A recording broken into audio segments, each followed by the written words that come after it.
Iran का साथ देने के लिए दुनिया भर से करीब 21 मुस्लिम देश ईरान के साथ आ गए हैं। इन देशों का कहना है कि अगर इजराइल इसी तरीके से आम लोगों को निशाना बनाता रहेगा तो हम सारे मुस्लिम देश मिलकर इजराइल पर हमला करेंगे। इसलिए बेहतर होगा कि इजराइल सीजफायर और शांति बहाली पर बात करे। ये कौन कौन से मुस्लिम देश हैं?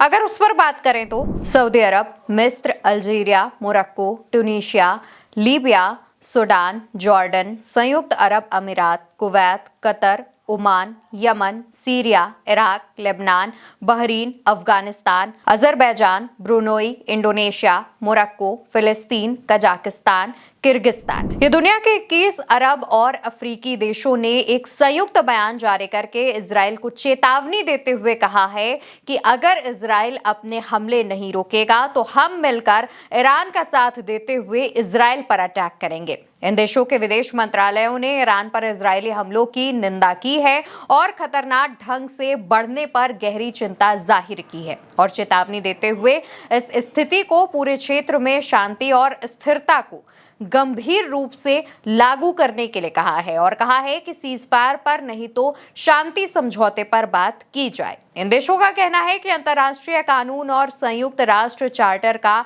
उल्लंघन इजराइल को नहीं करना चाहिए, बल्कि इजराइल को अच्छे पड़ोसी की तरह विवादों को शांतिपूर्ण तरीके से सुलझाने की जरूरत है। मीडिया रिपोर्ट्स के मुताबिक इसके दौरान सभी 21 मुस्लिम, अरब और अफ्रीकी देशों ने क्षेत्र के सभी देशों से परमाणु अप्रसार संधि में शामिल होने का आह्वान किया। बयान में ईरान के परमाणु कार्यक्रम पर एक स्थायी समझौते तक पहुंचने के बातचीत की टेबल पर लौटने की गुजारिश की है, जिसमें क्षेत्र में शांति स्थापित हो सके। हालांकि जब इन 21 देशों की जो बात है, जो बयान है, वो सामने आए, इसके बाद एक सवाल उठने लगा कि ये देश सिर्फ इजराइल से शांति समझौता और सीजफायर करने की मांग क्यों कर रहे हैं, ईरान से क्यों नहीं? तो इसका जवाब ये है कि जब इजराइल ने 13 जून की रात ईरान पर पहले अटैक किया, इसके बाद ही ईरान ने इसका जवाब देते हुए इजराइल पर जवाबी कार्रवाई की।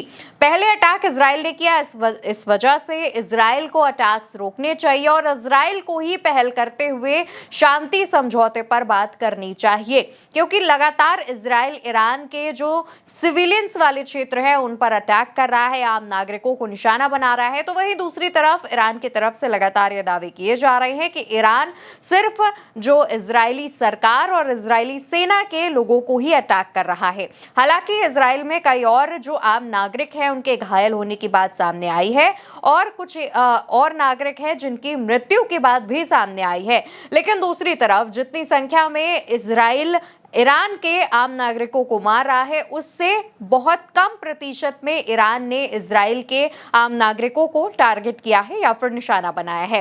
हालांकि अब जिस तरीके से ये 21 मुस्लिम राष्ट्र एक साथ ईरान के आ गए हैं और इजराइल पर लगातार दबाव बनाने की काम कर रहे हैं, इस पर देखने वाली बात होगी कि इजराइल कितनी जल्दी शांति समझौते को लेकर के ईरान के सीनियर अधिकारियों, सरकारी लोगों से बात करता है।